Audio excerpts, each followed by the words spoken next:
stanzas translated with commentaries from the Secret Book of John. Stanza 9. The Final Evolution of Man. Subsections. Verse 33. The creators repent.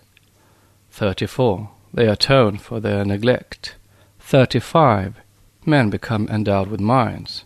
36. The fourth race develops perfect speech. 37. Every androgynous unit is separated and becomes bisexual. Verse 33. Seeing which, the sin committed with the animals, the Las, the spirits, the sons of wisdom, who had not built men, who had refused to create, wept, saying, verse 34, the a-brahmins, the mindless, have defiled our future abodes.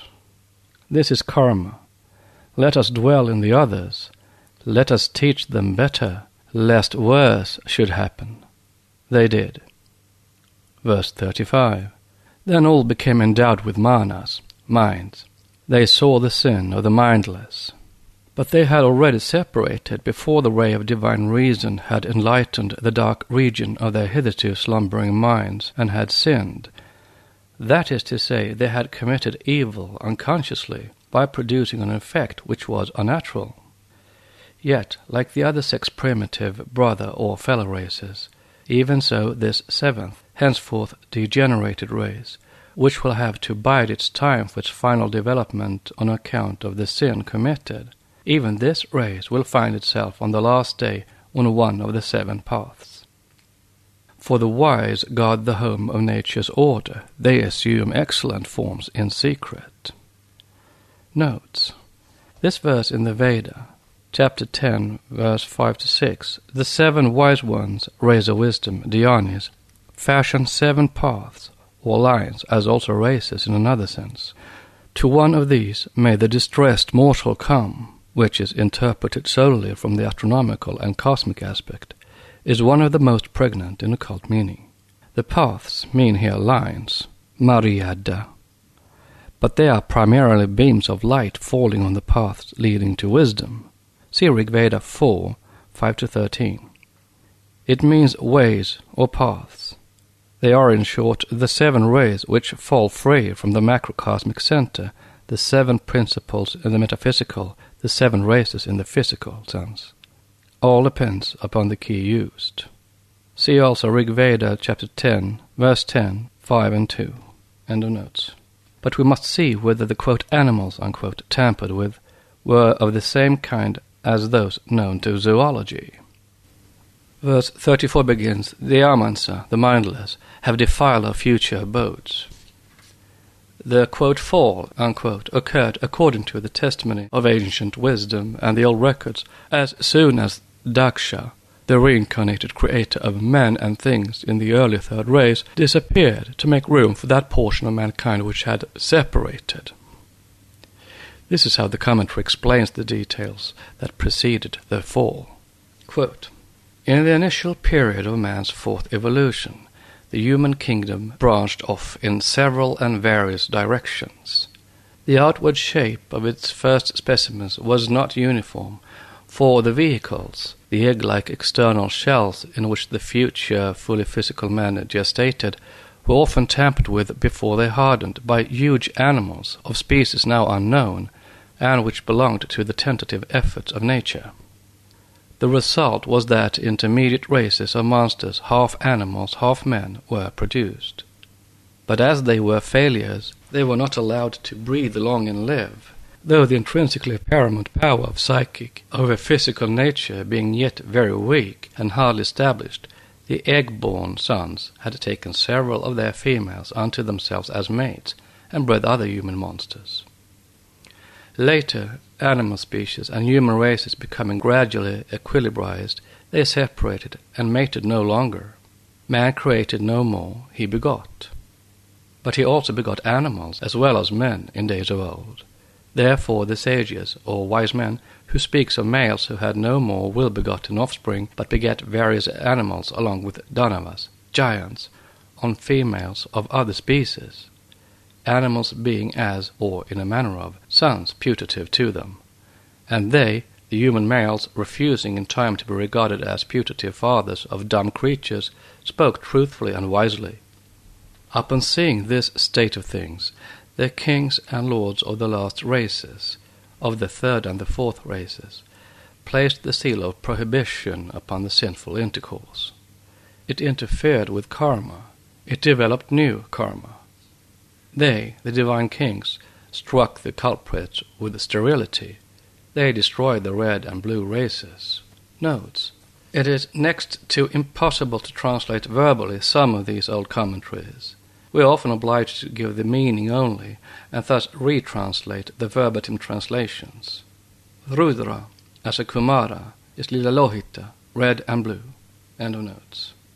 In another we find, quote, there were blue and red-faced animal men even in later times, not from actual intercourse between the human and animal species, but by descent, unquote. And still another passage mentions, quote, red-haired, swarthy men going on all fours, who bend and unbend, stand erect and fall on their hands again, who speak as their forefathers, and run on their hands as their giant foremothers, unquote.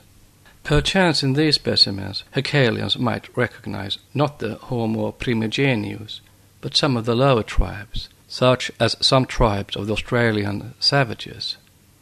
Nevertheless, even these are not descended from the anthropoid apes, but from human fathers and semi-human mothers, or, to speak more correctly, from human masters, those, quote, failures, unquote, mentioned in the first commentary.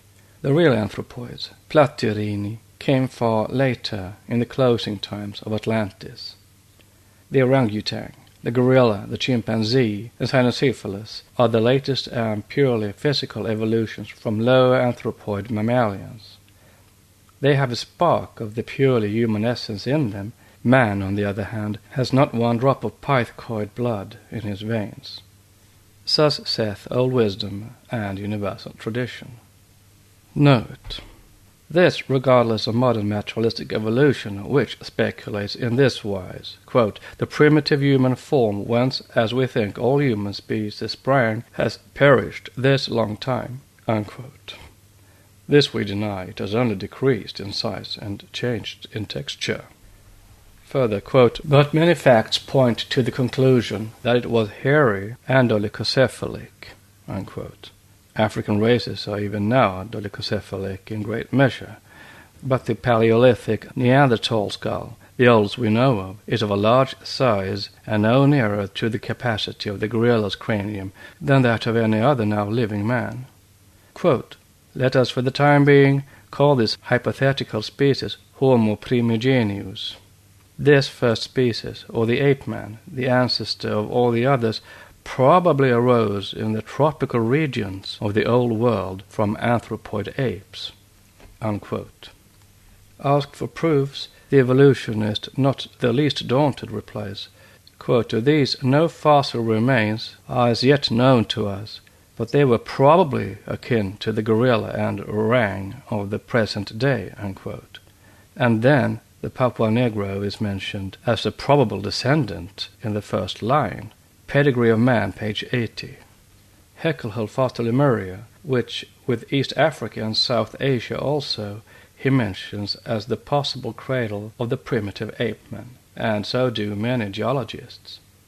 Mr. A.R. Wallace admits its reality, though in a rather modified sense, in his Distribution of Animals.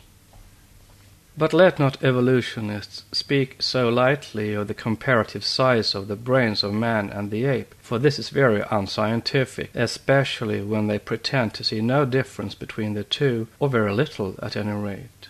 For Vogt himself showed that, while the highest of the apes, the gorilla, has a brain of only 30 to 51 cubic inches, the brain of the lowest of the Australian aborigines amounts to 99.35 cubic inches. The form is thus not half of the size of the brain of a newborn babe, says Pfaff. End of note. How was the separation of the sexes effected, it is asked?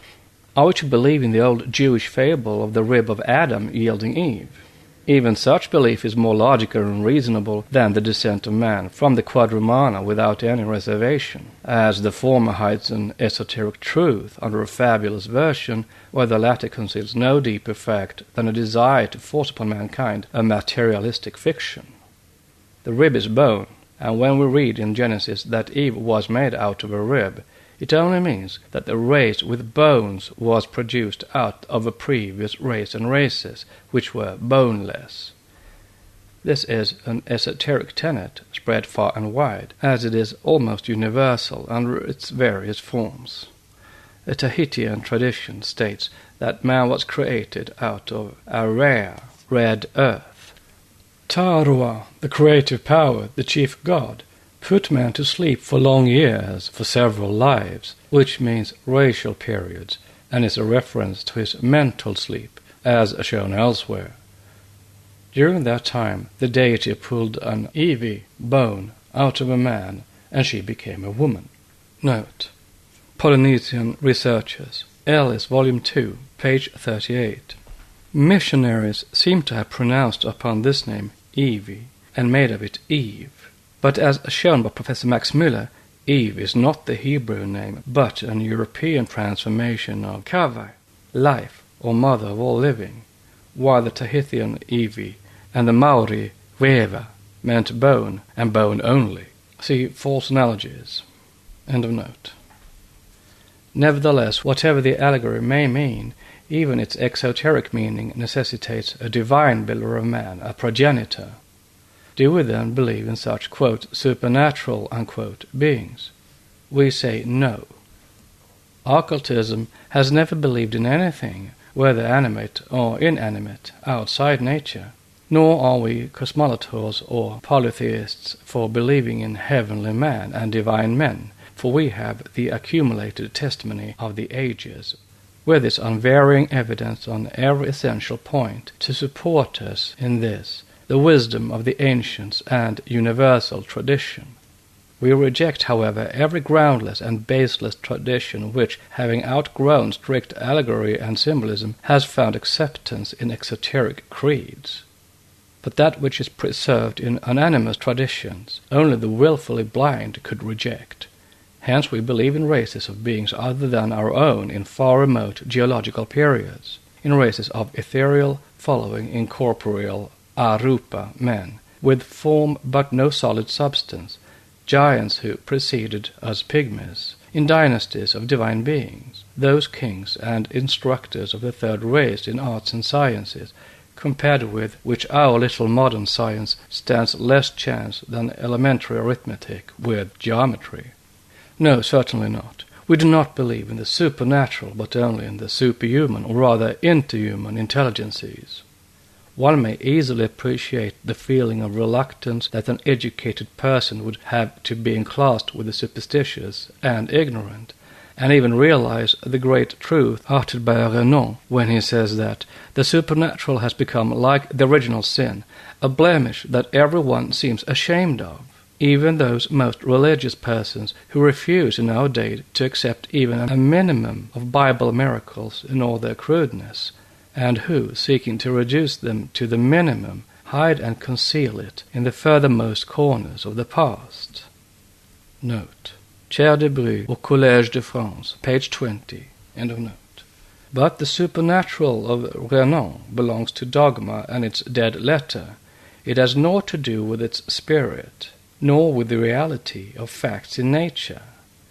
If theology asks us to believe that 4,000 or 5,000 years ago men lived 900 years and more, that a portion of mankind, the enemies of the people of Israel exclusively, was composed of giants and monsters, we decline to believe that such a thing existed in nature 5,000 years back. For nature never proceeds by jumps and starts, and logic and common sense, besides geology, anthropology, and ethnology, have just rebelled against such assertions. But if that same theology, giving up her fantastic chronology, had claimed that men lived 969 years, the age of Methuselah, 5 million years ago, we would have nothing to say against the claim. For in those days the physical frame of man was, compared to the present human body, as that of a Megalosaurus to a common lizard. A naturalist suggests another difficulty. The human is the only species which, however unequal in its races, can breed together. Quote, "There is no question of selection between human races," unquote, say the anti-Darwinists. And no evolutionist can deny the argument, one which very triumphantly proves specific unity. How then can occultism insist that a portion of the fourth race, humanity, begot young ones from females of another, only semi-human, if not quite an animal race, the hybrids resulting from which union not only bred freely but produced the ancestors of the modern anthropoid apes? Esoteric science replies to this that it was in the very beginnings of physical man. Since then, nature has changed her ways, and sterility is the only result of the crime of man's bestiality. But we have to this day proofs of this. The secret doctrine teaches that the specific unity of mankind is not without exceptions even now, for there are, or rather still were a few years ago, descendants of these half-animal tribes or races, both of remote Lemurian and Lemurio-Atlantean origin. The world knows them as Tasmanians, now extinct, Australians, Andaman Islanders, etc. The descent of the Tasmanians can be almost proved by a fact which struck Darwin a good deal, without his being able to make anything of it. This fact deserves notice. Now de Quatrefages and other naturalists, who seek to prove monogenesis by the very fact of every race of mankind being capable of crossing with every other, have left out of their calculations exceptions which do not in this case confirm the rule. Human crossing may have been a general rule from the time of the separation of sexes, and yet that of the law may assert itself, meaning sterility between two human races, just as between two animal species of various kinds, in those rare cases when a European, condescending to see in a female of a savage tribe a mate, happens to choose a member of such mixed tribes. Note, out of such semi-animal creatures, the sole remnants known to ethnology were the Tasmanians, a portion of the Australians, and a mountain tribe in China, the men and women of which are entirely covered with hair. They were the last descendants in a direct line of the semi-animal latter-day Lemurians referred to. There are, however, considerable numbers of the mixed Lemurio-Atlantean peoples produced by various crossings with such semi-human stocks. For example, the wild men of Borneo, the Vedas of Ceylon, classed by Professor Flower among Aryans, within brackets, exclamation mark.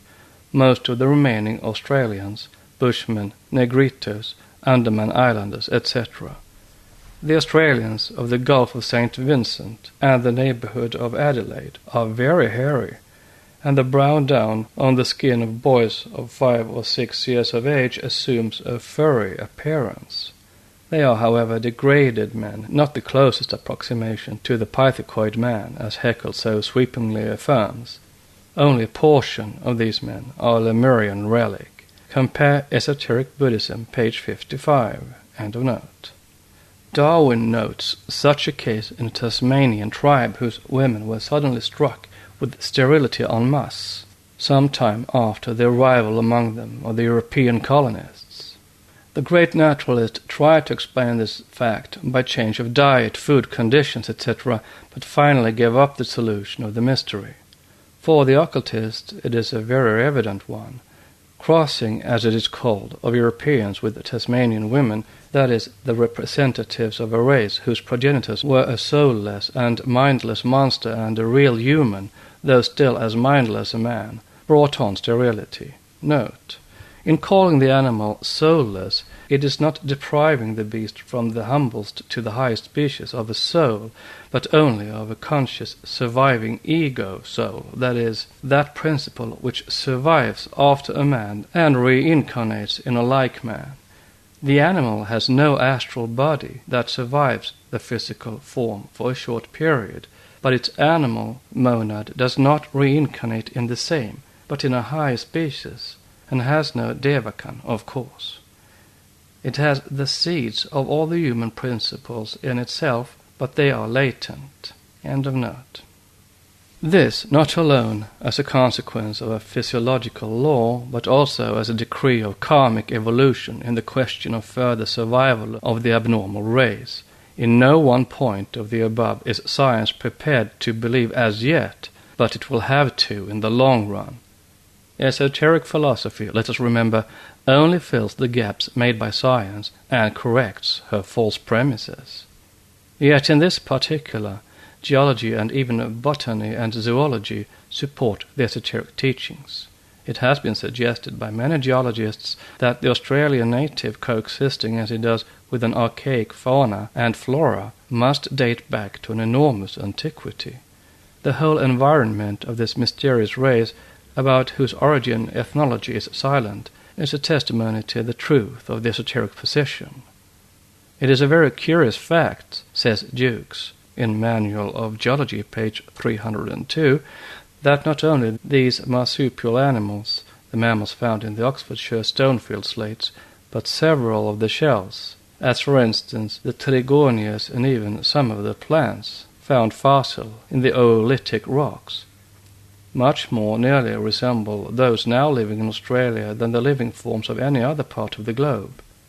This might be explained on the supposition that, since the Oolitic Jurassic period, less change has taken place in Australia than elsewhere, and that the Australian flora and fauna consequently retain something of the Oolitic type, while it had been altogether supplanted and replaced on the rest of the globe, within brackets double exclamation mark.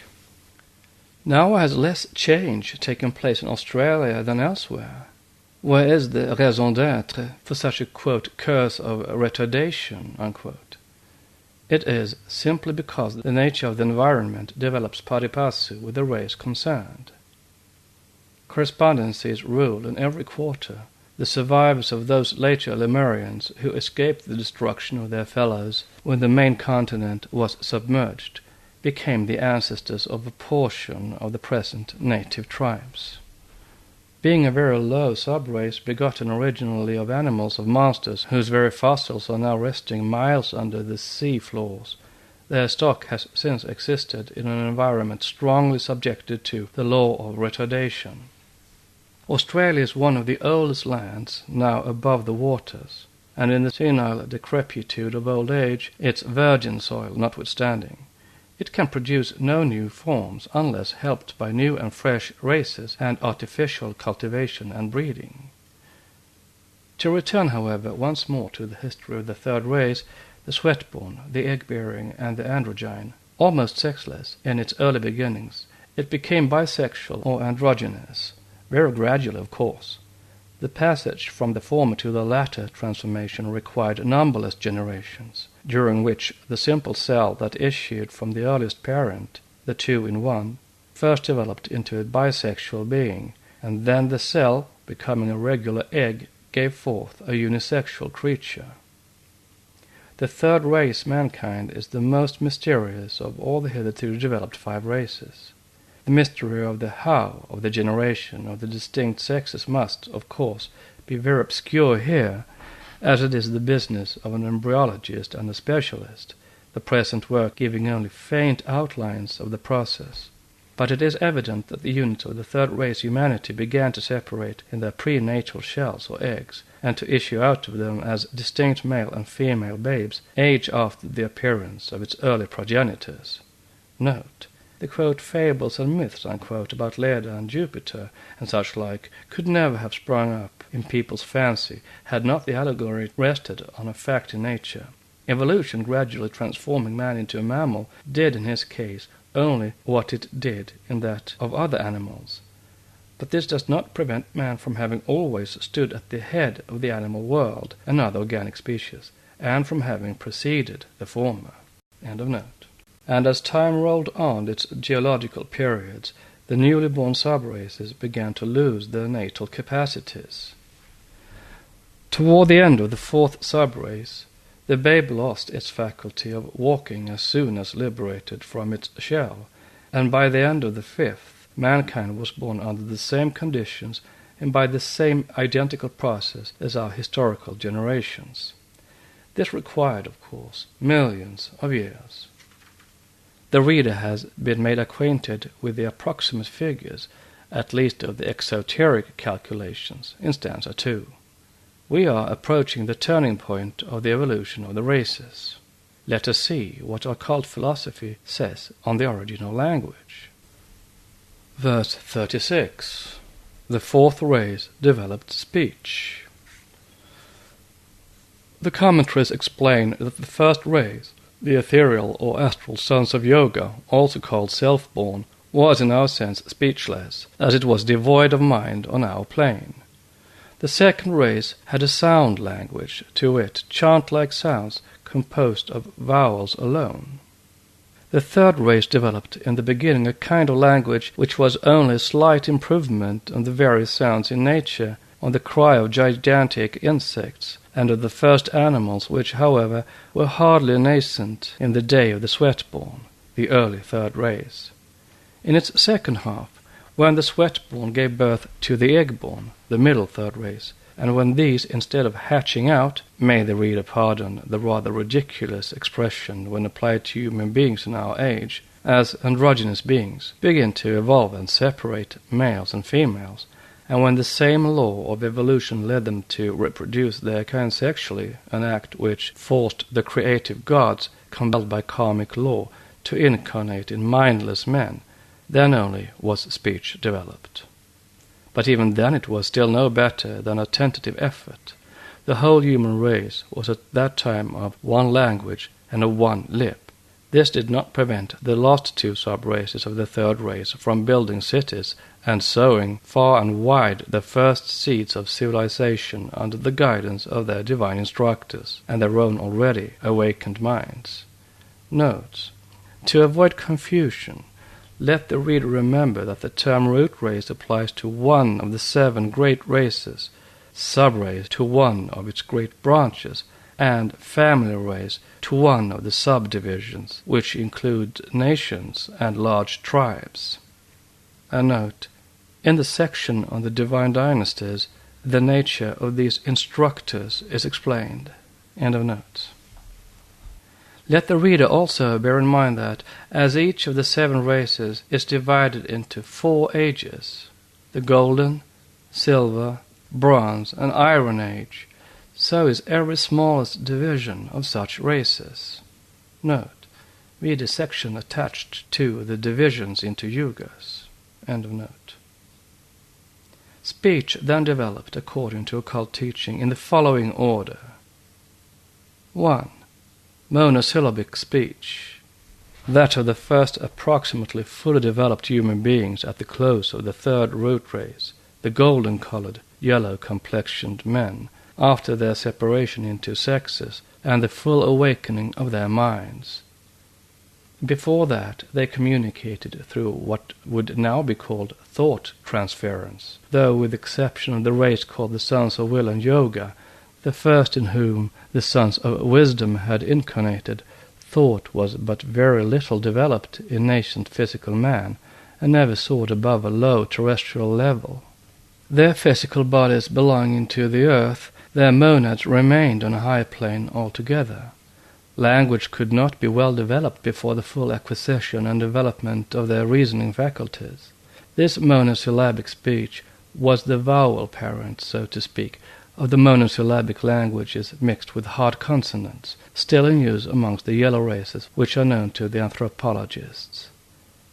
Note: the present yellow races are the descendants, however, of the early branches of the fourth race. Of the third, the only pure and direct descendants are, as said above, a portion of the fallen and degenerated Australians whose far distant ancestors belong to a division of the 7th sub-race of the third. The rest are of mixed Lemuro-Atlantean descent. They have since then entirely changed in stature and intellectual capacities. End of note. 2. These linguistic characteristics developed into the agglutinative languages. The latter was spoken by some Atlantean races, while other parent stocks of the fourth race preserved the mother language. And as languages have their cyclic evolution, their childhood, purity, growth, fall into matter, admixture with other languages, maturity, decay, and finally death, So the primitive speech of the most civilized Atlantean races, that language which is referred to as Raksashi Bhasa in old Sanskrit works, decayed and almost died out. Note: language is certainly coeval with reason and could never have been developed before men became one with informing principles in them, those who fructified and awoke to life the monastic element dormant in primitive man. For, as Professor Max Müller tells us in his Science of Thought, thought and language are identical. Yet to add to this the reflection that thoughts which are too deep for words do not really exist at all is rather risky, as thought impressed upon the astral tablets exists in eternity, whether expressed or not. Logos is both reason and speech, but language, proceeding in cycles, is not always adequate to express spiritual thoughts. Moreover, in one sense, the Greek logos is the equivalent of the Sanskrit vak, the immortal intellectual ray of spirit, and the fact that vak, as Devasena, an aspect of Sarasvati, the goddess of hidden wisdom, is the spouse of the eternal celibate Kumara, unveils a suggestive though veiled reference to the Kumaras, those who refused to create, but who were compelled later on to complete divine man by incarnating in him. All this will be fully explained in the sections that follow. End of note.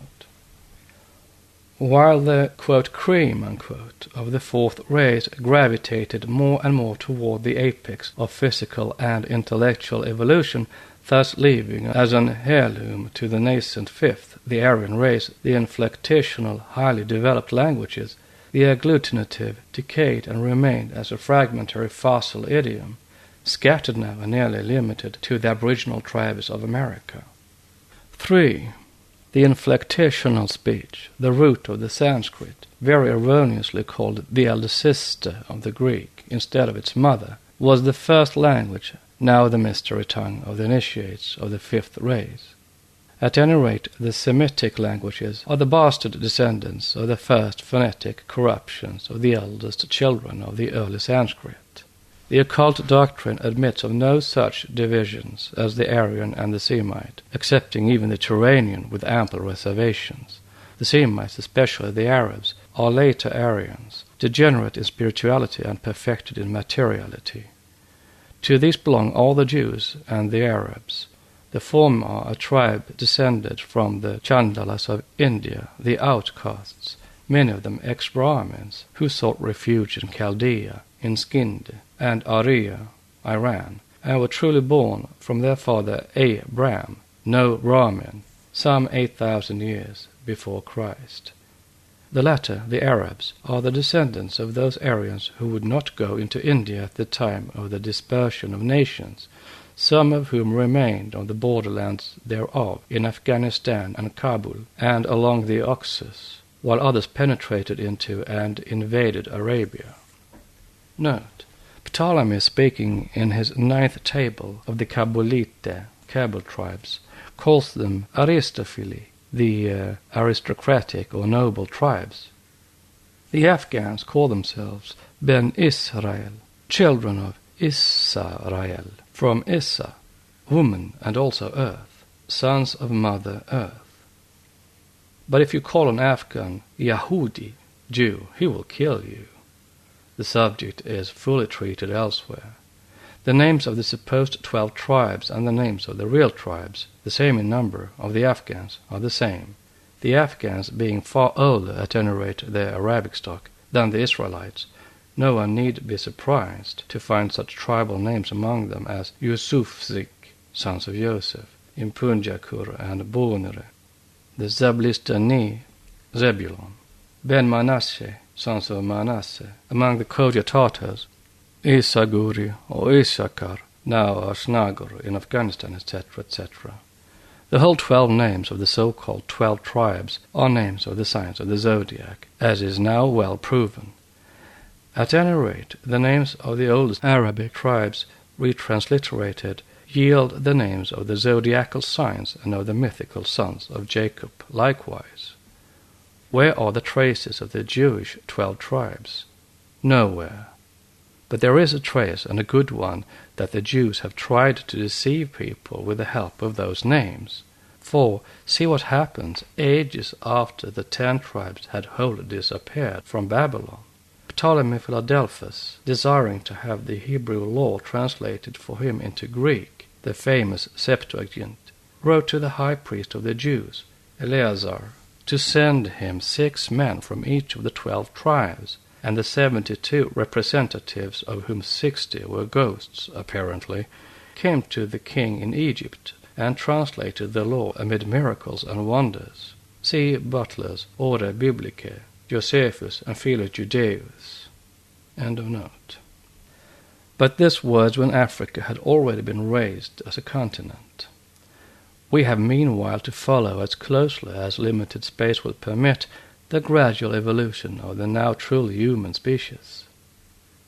It is in the suddenly arrested evolution of certain sub-races and their forced and violent diversion into the purely animal line by artificial crossbreeding, truly analogous to the hybridization which we have now learned to utilize in the vegetable and animal kingdoms, that we have to look for the origin of the anthropoids. In these red-haired and hair-covered monsters, the fruit of the unnatural connection between men and animals, the lords of wisdom did not incarnate as we see. Thus, by a long series of transformations due to unnatural crossbreeding, unnatural sexual selection, originated in due course of time the lowest specimens of humanity, while further bestiality and the fruit of their first animal efforts of reproduction begat a species which developed into mammalian apes of later ages. Note: the commentary explains that the apes are the only species among the animals which has gradually and with every generation and variety tended more and more to return to the original type of its male forefather, the dark gigantic Lemurian and Atlantean. End of note. As to the separation of sexes, it did not occur suddenly, as one may think. Nature proceeds slowly in whatever she does. Verse 37. The one androgyne became 2. Also all the living and creeping things that were still one, giant fish, birds, and serpents with shell heads. This relates evidently to the so-called age of the amphibious reptiles, during which ages science maintains that no man existed. But what could the ancients know of antediluvian prehistoric animals and monsters? Nevertheless, in Book 6 of the commentaries is found a passage which says, freely translated, quote, "When the third separated and fell into sin by breeding men-animals, these, the animals, became ferocious, and men and they mutually destructive. Till then there was no sin, no life taken. After the separation, the Satya Yuga was at an end. The eternal spring became constant change, and seasons succeeded. Cold forced men to build shelters and devise clothing. Then man appealed to the superior fathers, the higher gods or angels. The Nirmanakaya of the Nagas, the wise serpents and dragons of light came, and the precursors of the enlightened, Buddhas. Divine kings descended and taught men sciences and arts, for man could live no longer in the first land, Adivarsha, the Eden of the first races, which had turned into a white, frozen corpse." Unquote. The above is suggestive. We will see what can be inferred from this brief statement. Some may incline to think that there is more in it than is apparent at first sight.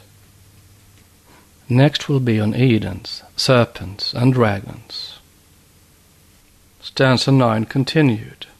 Edens, serpents, and dragons. Whence the idea and the true meaning of the term Eden? Christians will maintain that the Garden of Eden is the holy paradise, the place desecrated by the sin of Adam and Eve. The occultist will deny this dead-letter interpretation and show the reverse.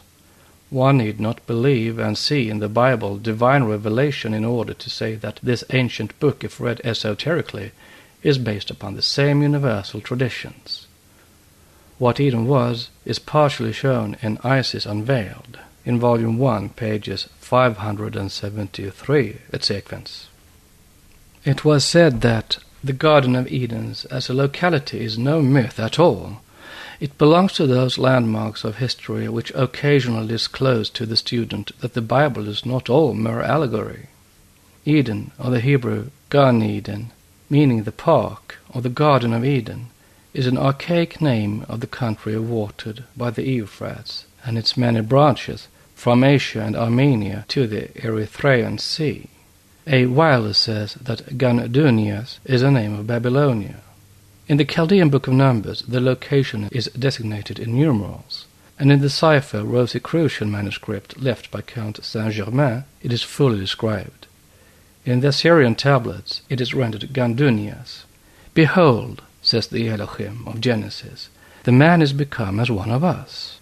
The Elohim may be accepted in one sense for gods or powers, and in another for Alaim, or priests, the hierophants initiated into the good and evil of this world, for there was a college of priests, called them Alaim, while the head of their caste, or the chief of the hierophants, was known as Java Alaim. Instead of becoming a neophyte and gradually obtaining his esoteric knowledge through a regular initiation, an Adam or man uses his intuitional faculties and, prompted by the serpent, woman, and matter, tastes of the tree of knowledge, the esoteric or secret doctrine, unlawfully. The priests of Hercules, or Melkart, the lord of the Eden, all wore coats of skin. The text says, and Java-Alaim made for Adam and his wife Kitunut Aur. The first Hebrew word, Kitun, is the Greek Kiton. It became a Slavonic word by adaptation from the Bible and means a coat, an upper garment. Though containing the same substratum of esoteric truth as does every early cosmogony, the Hebrew scripture wears on its face the marks of a double origin.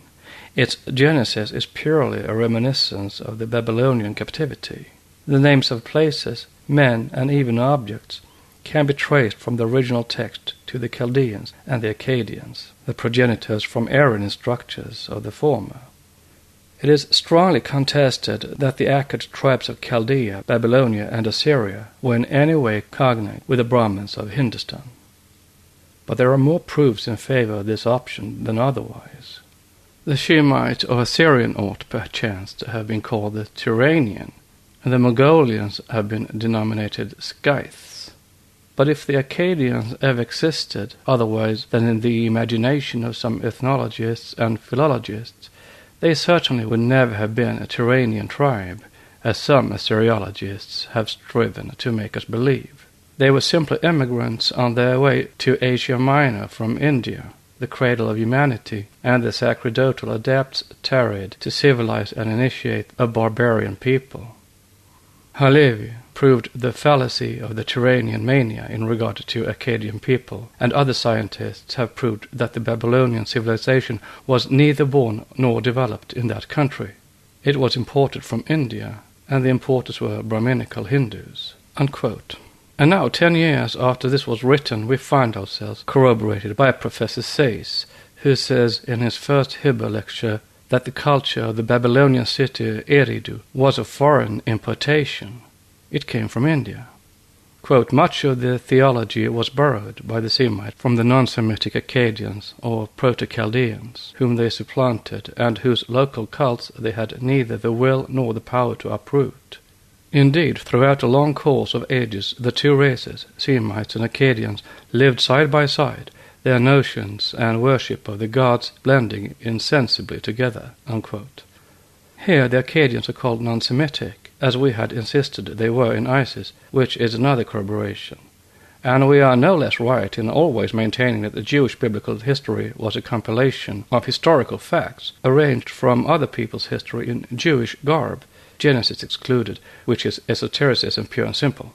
But it is really from the Euxine to Kashmir and beyond that science has to search for the cradle, or rather one of the chief cradles of mankind and the sons of Ad-a, and especially in after times when the Garden of Eden on the Euphrates became the college of the astrologers and the Magi, the Alaim. But this, quote, college, unquote, and this Eden belong to the fifth race, and are simply faint reminiscence of the Adivarsha, of the primeval third race. What is the etymological meaning of the word Eden? In Greek it is Edoni, signifying voluptuousness. In this aspect it is no better than the Olympus of the Greeks, Indra's heaven, Svarga, on Mount Meru, and even the paradise full of houris, promised by Mahomet to the faithful. The Garden of Eden was never the property of the Jews, for China, which can hardly be suspected of having known anything under the Jews 2000 before Christ, has such a primitive garden in Central Asia inhabited by the dragons of wisdom, the initiates. And according to Klaproth, the hieroglyphical chart copied from the Japanese Cyclopedia in the book of Fukonki placed the gardens of wisdom on the plateau of Pamir, between the highest peaks of the Himalayan ranges, and describing it as the culminating point of Central Asia, shows the four rivers, Oxus, Indus, Ganges, and Selu, flowing from a common source, the Lake of the Dragons. But this is not the genetic Eden, nor is it the Kabbalistical Garden of Eden, for the former, Eden Ilah, means in one sense wisdom, a state like that of nirvana, a paradise of bliss, while in another sense it refers to intellectual man himself, the container of the Eden in which grows the tree of knowledge of good and evil, man being the knower thereof. Renan and Barthélemy Saint-Hilaire, basing themselves, quote, on the most solid inductions, unquote, think it impossible to doubt any longer, and both place the cradle of humanity on the region of the Timaeus. Finally, the Asiatic Journal, Journal Asiatique, 7th year, 1855, concludes that all the traditions of the human race gathering its primitive families at the region of their birthplace show them to us grouped around the countries where Jewish tradition places the Garden of Eden, where the Aryans, Zoroastrians, established their Aryana Vegio, or the Meru, within brackets question mark. They are hemmed in to the north by the countries which join the Lake Aral, and to the south by Baltistan, or Little Tibet. Everything concurs in proving that there was the abode of that primitive humanity to which we have to be traced. That primitive humanity was in its fifth race, when the four-mouthed dragon, the lake of which very few traces are now left, was the abode of the sons of wisdom, the first mind-born sons of the third race. Yet it was neither the only one nor the primitive cradle of humanity, though it was the copy of the cradle verily of the first thinking divine man. It was the Paradesa, the highland of the first Sanskrit-speaking people, the Hedone, the country of delight of the Greeks, but it was not the bower of voluptuousness of the Chaldeans, for the latter was only the reminiscence of it, and also because it was not there that the fall of man occurred after the separation. The Eden of the Jews was copied from the Chaldean copy. That the fall of man into generation occurred during the earliest of what science calls the Mesozoic times, or the age of the reptiles, is evidenced by the Bible phraseology concerning the serpent, the nature which is explained in the Zohar. The question is not whether Eve's incident with the tempting reptile is allegorical or textual, for no one can doubt that it is the former, but to show the antiquity of the symbolism on the very face of it, and that it was not only a Jewish, but a universal idea. Now we find in the Zohar a very strange assertion, one that is calculated to provoke the reader to merry laughter by its ludicrous absurdity. It tells us that the serpent, which was used by Shemael, the supposed Satan, to seduce Eve, was a kind of flying camel, camelomorphon. A flying camel is indeed too much for the most liberal-minded FRS. Nevertheless, the Zohar, which can hardly be expected to use the language of a courier, was right in its description. See Moses Maimonides, Mo Nevuchim, for we find it called in the old Zoroastrian manuscripts. Ashmuk, which in the Avesta is represented as having lost after the fall its nature and its name, and is described by a huge serpent with a camel's neck. There are no winged serpents, nor vertebral dragons, asserts Salbert. See Science Occulte, page 646. Grasshoppers are called by the Greeks winged serpents, and this metaphor may have created several narratives on the existence of winged serpents. Says Salvert, there are none now, but there is no reason why they should not have existed during the Mesozoic age, and Cuvier, who has reconstructed their skeletons, is a witness to flying camels. Already after finding simple fossils of certain saurians, the great naturalist has written that if anything can justify the Hydra and other monsters, whose figures were so often repeated by medieval historians, it is incontestably the Plesiosaurus. Note: Révolution du Globe, Volume 5, page 464, end of note. We are unaware if Cuvier had added anything in the way of a further mea culpa, but we may well imagine his confusion, for all his slanders against archaic veracity, when he found himself in the presence of a flying saurian, the pterodactyl, found in Germany, 78 feet long, and carrying vigorous wings attached to its reptilian body.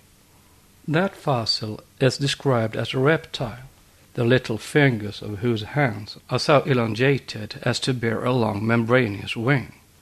Here then the flying camel of the Zohar is vindicated. For surely, between the long neck of the Plesiosaurus and the membranous wing, or still better, the Mosasaurus, there is enough scientific probability to build a, quote, flying camel, unquote, or a long-necked dragon. Professor Cope of Philadelphia has shown that the Mosasaurus fossil in the chalk was a winged serpent of this kind. There are characters in its vertebrae which indicate union with the Ophidia rather than with the Lacatilia. And now to the main question. It is well known that antiquity has never claimed paleontography and paleontology among its arts and sciences, and it never had its Cuvier. Yet on Babylonian tiles, and especially in old Chinese and Japanese drawings, in the oldest pagodas and monuments, and the Imperial Library at Peking, many traveler has seen and recognized perfect representations of plesiosauri and pterodactyls in the multiform Chinese dragons. Note: we read in the Mémoires à l'Académie of the naive astonishment of Geoffroy Saint-Hilaire, when Monsieur de Paravy showed to him in some old Chinese works and Babylonian tiles dragons, saurians, and ornithorhynchuses, aquatic animals found only in Australia, extinct animals that he had thought unknown on earth till his own day. End of note. Moreover, the prophets speak in the Bible of the flying fiery serpents, and Job mentions the Leviathan. Notes: see Isaiah 3, verse 6, the viper and the flying serpent unto the land of trouble and anguish, and the fiery serpents conquered by the brazen serpent of Moses.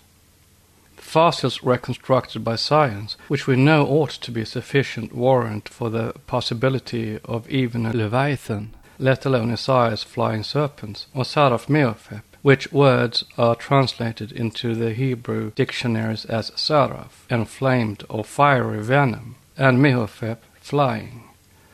But although Christian theology has always connected both Leviathan and Saraf Meophep with the devil, the expressions are metaphorical and have naught to do with the, quote, evil one, unquote. But the word drakon has become a synonym for the latter.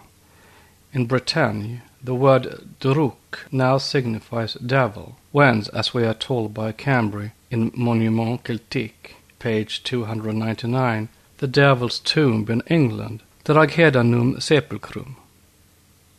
In Languedoc, the meteoric fires and will-o'-the-wisps are called drag, and in Bretagne Dreag, Vray, or wraith, the castle of Drogheda in Ireland, meaning the devil's castle. End of notes. Now the following questions are put very directly. 1. How could the ancient nations know anything of the extinct monsters of the Carboniferous and Mesozoic times, and even represent and describe them orally and pictorially, unless they had either seen those monsters themselves or possessed descriptions of them in their traditions, which descriptions necessitate living and intelligent eyewitnesses? 2. And if such eyewitnesses are once admitted, unless retrospective clairvoyance is granted, how can humanity and the first Paleolithic men be no earlier than about the middle of the Tertiary period? We must bear in mind that most of the men of science will not allow man to have appeared before the Quaternary period, and thus shut him out completely from the Cenozoic times. Here we have extinct species of animals which disappeared from the face of the earth millions of years ago, described by and known to nations whose civilization, it is said, could hardly have begun a few thousand years ago. How is this? Evidently either the Mesozoic time has to be made to overlap the Quaternary period, or man must be made the contemporary of the pterodactyl and the plesiosaurus. It does not stand to reason, because the occultists believe in and defend ancient wisdom and science, even though winged saurians are called flying camels in the translations of the Zohar, that we believe as readily in all the stories which the Middle Ages give us of such dragons. Pterodactyls and plesiosauri ceased to exist with the bulk of the third race. We are gravely asked by Roman Catholic writers to credit Christopher Scherer's cock and bull stories of their having seen with their own eyes living, fiery and flying dragons respectively in 1619 and 1669, we may be allowed to regard their assertions as either dreams or fibs. Note: the ultramontane writers accept the whole series of draconian stories given by Father Kirchner, Oedipus Aegypticus, De Genere Draconum, quite seriously. According to that Jesuit, he himself saw a dragon which was killed in 1669 by a Roman peasant, as the director of the Museo Barberini sent it to him, to take the beast's likeness, which Father Kirchner did, and had it published in one of his infolios. After this he received a letter from Christopher Scherer, prefect of the canton of Soleure, Switzerland, in which that official certifies to his having seen himself with his own eyes one fine summer night in 1619 a living dragon. Having remained on his balcony to contemplate the perfect purity of the firmament, he writes, I saw a fiery shining dragon rise from one of the caves of Mount Pilatus and direct itself rapidly towards Fluelen, to the other end of the lake. Enormous in size, his tail was still longer, and his neck very extended. His head and jaws were those of a serpent. In flying he emitted on his way numerous sparks, within brackets question mark, exclamation mark. I thought at first I was seeing a meteor, but soon looking more attentively, I was convinced by his flight and the conformation of his body that I saw a veritable dragon.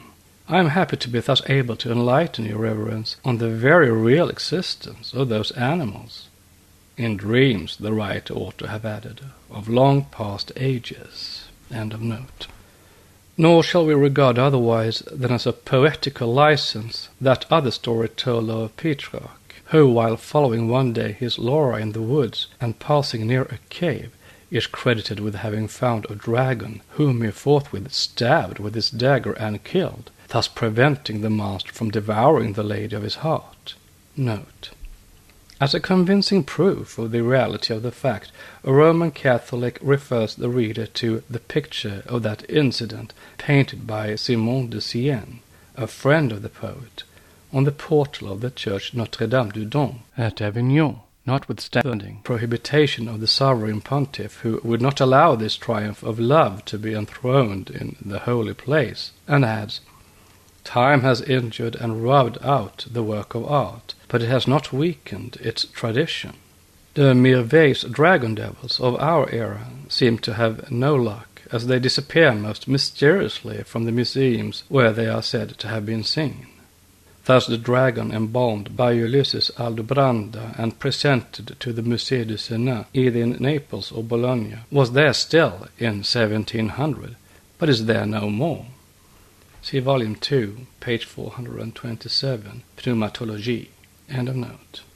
We would willingly believe the story had Petrarch lived in the days of Atlantis, when such antediluvian monsters may still have existed. We deny their existence in our present era. The sea serpent is one thing, the dragon quite another. The former is denied by the majority because it exists and lives in the very depths of the ocean, is very scarce, and rises to the surface only when compelled, perhaps by hunger. Thus keeping invisible, it may exist and still be denied. But if there was such a thing as a dragon of the above description, how could it have ever escaped detection? It is a creature contemporary with the earliest fifth race, and exists no more. Why we speak of dragons at all? We answer, firstly, because the knowledge of such animals is a proof of the enormous antiquity of the human race, and secondly, to show the difference between the zoological real meaning of the words dragon, naga, and serpent, and the metaphorical one when used symbolically. The profane reader who knows nothing of the mystery language is likely, whenever he finds one of these words mentioned, to accept it literally. Hence the quiproquo and unjust accusations. A couple of instances will suffice. Sed et serpens. But what was the nature of the serpent? Mystics intuitionally see in the serpent of Genesis an animal emblem and a high spiritual essence, a cosmic force superintelligent, a great fallen light, a spirit sidereal, aerial and tellurian at the same time, whose influence circumambulates the globe. Qui circumambulat terram, as a Christian fanatic of the dead letter, de Mirvey, has it, and which only manifested itself under the physical emblem which was the most convenient with respect to its moral and intellectual coils, that is, under the Ophidian form. But what will Christians make of the brazen serpent, the divine healer, if the serpent is to be regarded as the emblem of cunning and evil, the, quote, evil one, unquote, itself? How can the line of demarcation ever be settled when it is traced arbitrarily in a sectarian theological spirit? For if the followers of the Roman Church are taught that Mercury and Asclepius, or Asclepius, who are in truth one, are, quote, devils and sons of devils, unquote, and the wand and serpent of the latter were, quote, the devil's wand, unquote, how about the brazen serpent of Moses? Every scholar knows that both the heathen wand and the Jewish serpent are one and the same, namely the caduceus of Mercury, son of Apollopython. It is easy to comprehend why the Jews adopted the Ophidian shape for their, quote, seducer, unquote. With them it was purely physiological and phallic, and no amount of casuistical reasoning on the part of the Roman Catholic Church can give it another meaning, once that the mystery language is well studied, and that the Hebrew scrolls are read numerically. The occultists know that the serpent, the naga, and the dragon have each a septenary meaning, that the sun, for instance, was the astronomical and cosmic emblem of the two contrasted lights, and the two serpents of the Gnostics, the good and the evil one. They also know that, when generalized, the conclusions of both science and theology present two most ridiculous extremes. For when the former tells us that it is sufficient to trace the legends of the serpents to their primal source, the astrological legend, and to meditate seriously on the sun, conqueror of Python, and the celestial virgin in the zodiac forcing back the devouring dragon, if we would have the key of all the subsequent religious dogmas, it is easy to perceive that instead of generalizing, the author simply has his eye on Christian religion and revelation. We call this one extreme.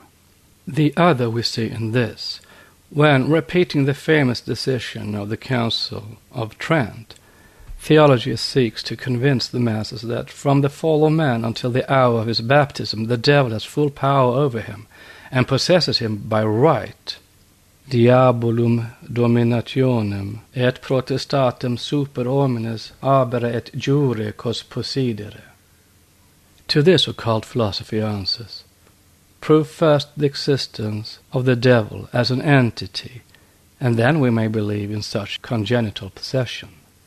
A very small amount of observation and knowledge of human nature may be sufficient to prove the fallacy of this theological dogma. Had Satan any reality in the objective or even subjective world, in the ecclesiastical sense, It is the poor devil who would find himself chronically obsessed and even possessed by the wicked, hence by the bulk of mankind. It is humanity itself, and especially the clergy, headed by the haughty, unscrupulous, and intolerant Roman Church, which have begotten, given birth to, and reared in love the evil one. But this is a digression. The whole world of thought is reproached by the Church with having adored the serpent.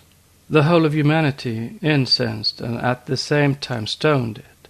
The Zend-Avesta speaks of it as the kings and Vedas do, as the Edda and the Bible. Everywhere the sacred serpent, the Naga, and its shrine and its priest. In Rome it is the Vestal who prepares its meal with the same care as she bestows on the sacred fire. In Greece, Aesculapius cannot cure without its assistance, and delegates to it his powers.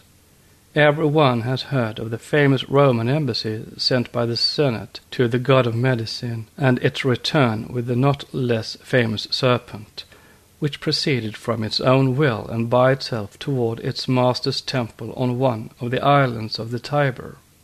Not a Bacchante that did not wind it, the serpent, in her hair, not an augur but questioned it oracularly, not a necromancer whose tomb is free from its presence. The Cainites and the Ophites call it creator, while recognizing, as Schelling did, that the serpent is evil in substance and its personification. Note, Sacred Serpents on page 432 of de Merville's Memoir, end of note. Yes, the author is right, and if one would have a complete idea of the prestige which the serpent enjoys to our own day, one ought to study the matter in India and learn all that is believed about and still attributed to the Nagas, cobras, in that country. One should also visit the Africans of Ouida, the Voodoos of Port-au-Prince and Jamaica, the Nagas of Mexico, and the Pa, or men-serpents of China, etc. But why wonder that the serpent is adored and at the same time cursed, since we know that from the beginning it was a symbol? Note, this is about as just as though a few millenniums hence a fanatic of some future new creed who was bent on glorifying his religion at the expense of ancient Christianity were to say, "Everywhere the quadruped lamb was adored. The nun placed it, calling it the Agnes, on her bosom. The priest laid it on the altar. It figured in every paschal meal and was glorified loudly in every temple.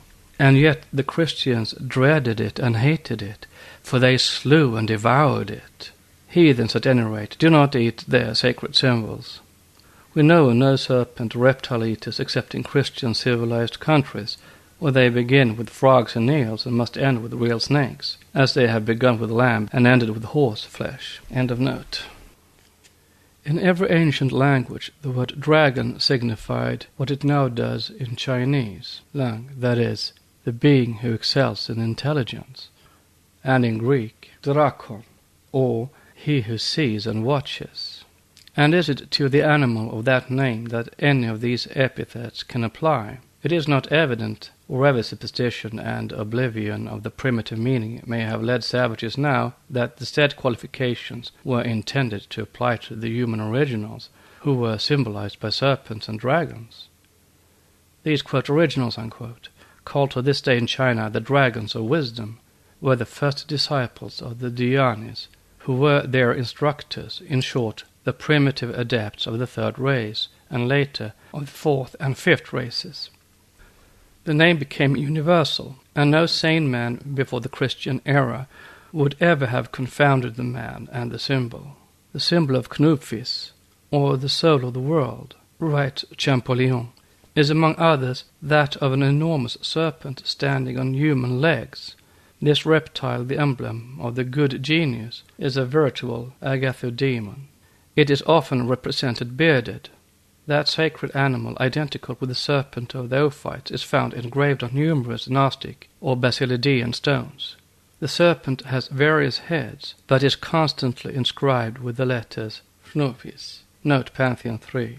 Agathodamon was endowed with the knowledge of good and evil, that is, with divine wisdom, as without the form of the latter is impossible. Note: the solar Knupfis, or Agathodamon, is the Christos of the Gnostics, as every scholar knows. He is intimately connected with the 7 sons of Sophia, wisdom, the 7 sons of Aditi, universal wisdom, her 8th being Martanda, the sun, which 7 are the 7 planetary regions or genii. Therefore Knupis was the spiritual son of enlightenment, or wisdom, hence the patron of all the Egyptian initiates, as Bel-Merodach or Bel-Belitanus became later with the Chaldeans. End of note. The invention of magic, a strange term to use, as though the unveiling of the eternal and actual mysteries of nature could be invented, as well attribute millenniums hence the invention instead of the discovery of radiant matter to Professor Crookes. Hermes was not the inventor or even the discoverer, for, as said in the footnote, Tot Hermes is a generic name, as is Enoch, Enoikion, the inner spiritual eye, Nebo, the prophet and seer, etc. It is not the proper name of any one living man, but a generic title of many adepts. Their connection in symbolic allegories with the serpent is due to their enlightenment by the solar and planetary gods during the earliest intellectual race, the third. They are all the representative patrons of the secret wisdom. Asclepius is the son of the sun god Apollo, and he is Mercury. Nebo is the son of Bel-Merodach. Vaivasvatamanu, the great Rishi, is the son of Vivisvat, the sun or Surya, etc., etc.